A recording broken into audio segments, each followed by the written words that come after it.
Welcome to another video by your friend, Matthew.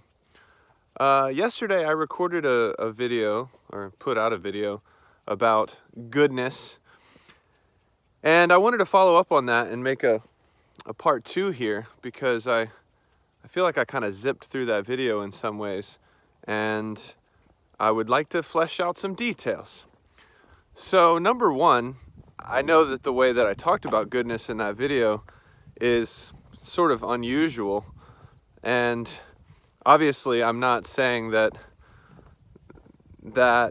description of goodness, encapsulates or captures goodness in its totality.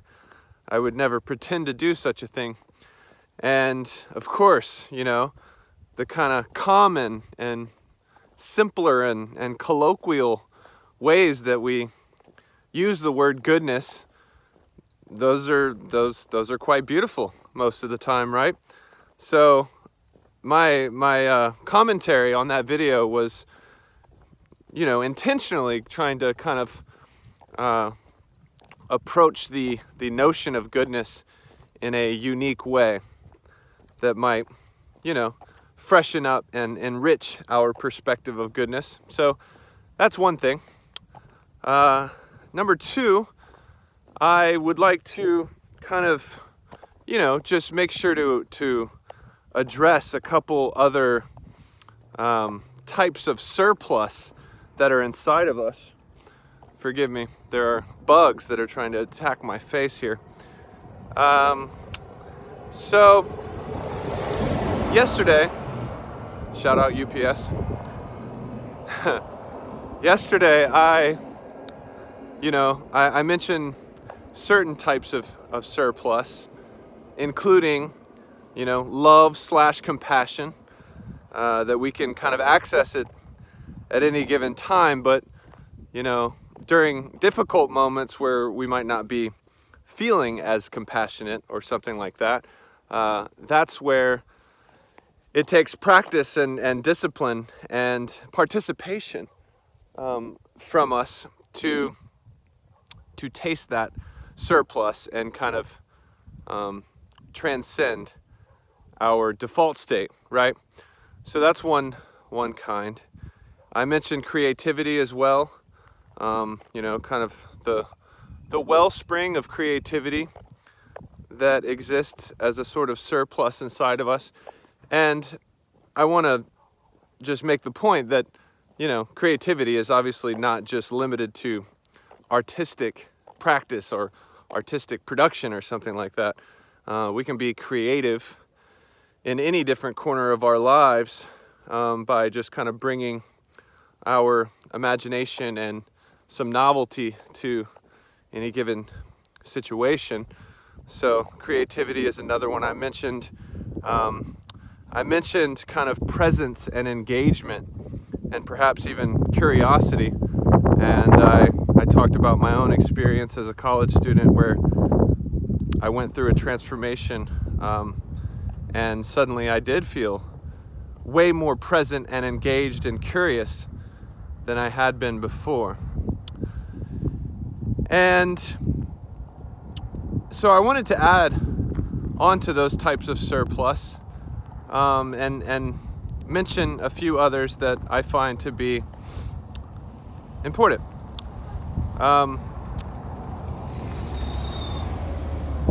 Shout out UPS again. So another one I wanted to mention, and it relates to one I mentioned yesterday, which was stillness and patience, right?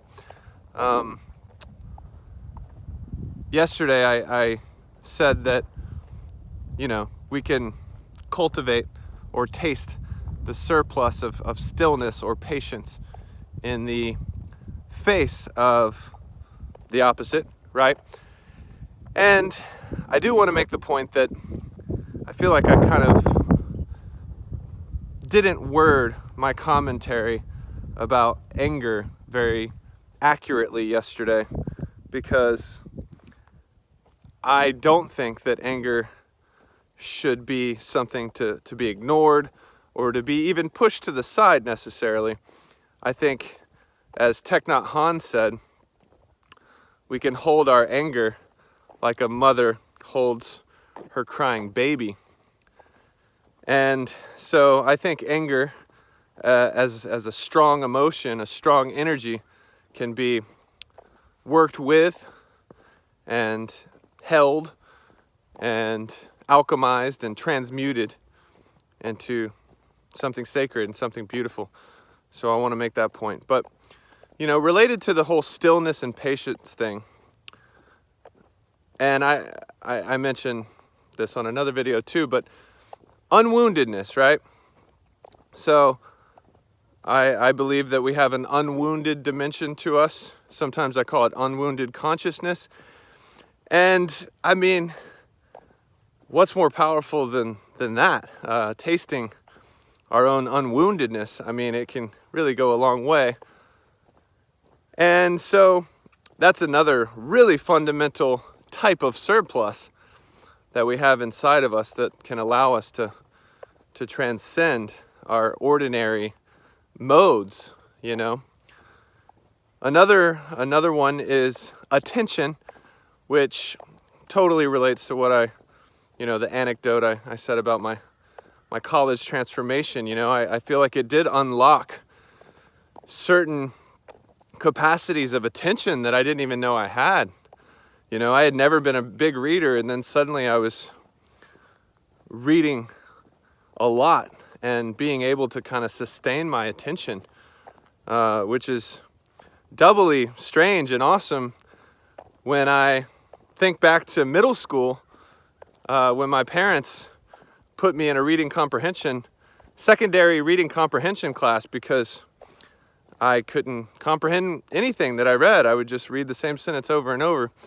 And, I couldn't pay the right type of attention, So I think attention is another useful word to bring in here as a type of surplus that we can taste and access and practice working with, right?